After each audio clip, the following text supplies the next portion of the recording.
Hey, what is going on, guys? Mikey Talks Pistons back here with another video. Sorry this is a late one tonight. The Super Bowl just finished. The Chiefs won. Patrick Mahomes got his third. I didn't really care. The Lions sold, so it would have hurt more if the 49ers won, I think, because that would have meant that we were that close. I still think we would have won the game, but you never know. But today I'm just going to be talking about, I think it's been a really hot topic lately, Cade Cunningham and Jaden Ivey, if this backcourt can work together, and what I think about their future together. So obviously they're both having unbelievable seasons. Cade's averaging 22, 4, and 7.5, shooting 45% from the field, which is really, really solid, especially for someone that young. And then Ivey is averaging 15.5, 4, and 3.5 on 46%. But I'm going to say his 15.5 is like not really accurate because remember at the beginning of the year he was getting like 15, 20 minutes a game. He's been, I'd say like realistically his average is like around 18 to 20. And it's been a really hot topic lately because every time Cade doesn't play, I see people talking, is the team better without Cade Cunningham? Is the team better with only Jaden Ivey? Can these two coexist? I'm going to stop that and I'm going to say yes, they can coexist. But what I think needs to happen, I think they need to keep Ivey at the 1. I think Ivey needs to be the lead ball handler. I think he plays better at that. I think Cade plays better playing a little bit off ball, still giving him a lot of touches, but playing off ball. And I think the whole team plays better around Ivey when he is the center focus of the offense. His explosiveness causes people to cave in on him. I think Ivey should be the 1 for this team. Obviously, the team plays good with both of them. I do really think the team plays better with Jaden Ivey, and when it's only Jaden Ivey. And people make that and say, oh, well, that means that Cade and Ivey, the team's better without Cade. That's not true. I think they are being used wrong when they are playing together. Every single game when Cade and Ivey are on the court, they have Cade taking the ball up the majority of the time, which Cade obviously coming into the draft, being as tall as he is 6'6". He was really, one of his best traits was being considered that Luka type guard, the Luka type point guard, the huge point guard, and he could use that as a mismatch.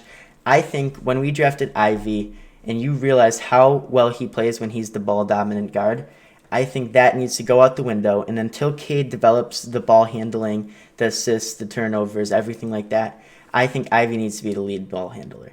Cade is averaging 7.5 assists, so obviously he's not bad at getting his people in positions or anything.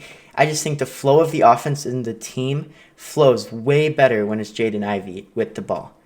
And I think that could obviously change as they both develop, and Ivey could go more into the 1-2 punch. But remember, many years ago, I was probably 12 when this was being said, people were saying that Jaylen Brown and Jason Tatum couldn't play together.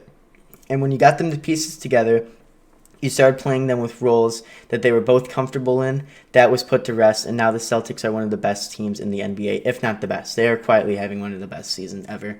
And I think that this backcourt can develop to be like that, be one of the best in the NBA, if they're utilized right. So that comes down to Monty. That comes down to Troy, getting them people around them, which, again, I gave him credit in my last video. That deadline was great by him.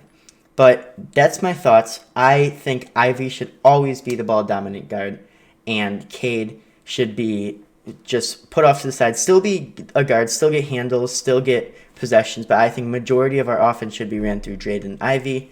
There were many clips of him yesterday. If you just look up, if you go on the high-low, you'll see many clips where Ivey blows by Kawhi Leonard, one of the best defenders this game has ever seen.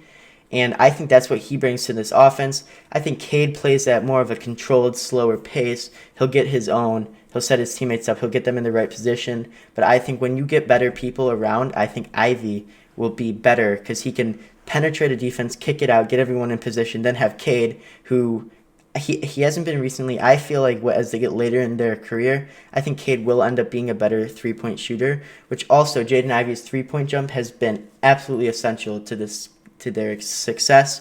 Ivey has been incredible from the 3. He had a little bit of an off night last night. Let me look. He did not shoot well at all last night. I didn't realize it was that bad. He shot 33% from 3, but the night before he shot 100%, which was amazing. So last night he was 2 for 6. then 7 for 7, then 5 for 7, 2 for 4. That jump is exactly what we need if we want to be a competitive team, and especially with these two in the backcourt. So with that being said, that is all I'm going to talk about those. So that's my opinion. Obviously, it can change, and it will change, but that's it. That's my opinion on that. So the last thing I want to talk about is I can never pronounce this guy's last name. Actually, you guys can come with me. I'm going to look up how do you pronounce this guy's name. The Pistons just signed Tosan Ivey.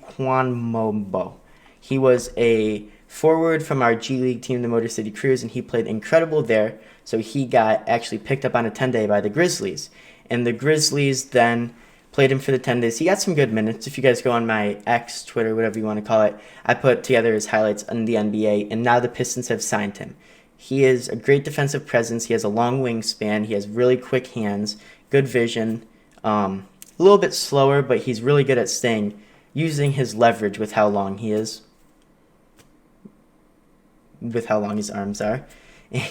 And I think he could be a decent piece. He'll obviously be coming off the bench. I'm a little bit confused what more they wanted Stanley Amude to go do, but I hope Stan gets a chance somewhere else if it's not here, but I'd love to see him up there. And I'm just glad we have Tosan back. So with that being said, thank you guys all for tuning into this late night episode. It means a lot. Thank you for all the support recently, and I'll see you in the next one.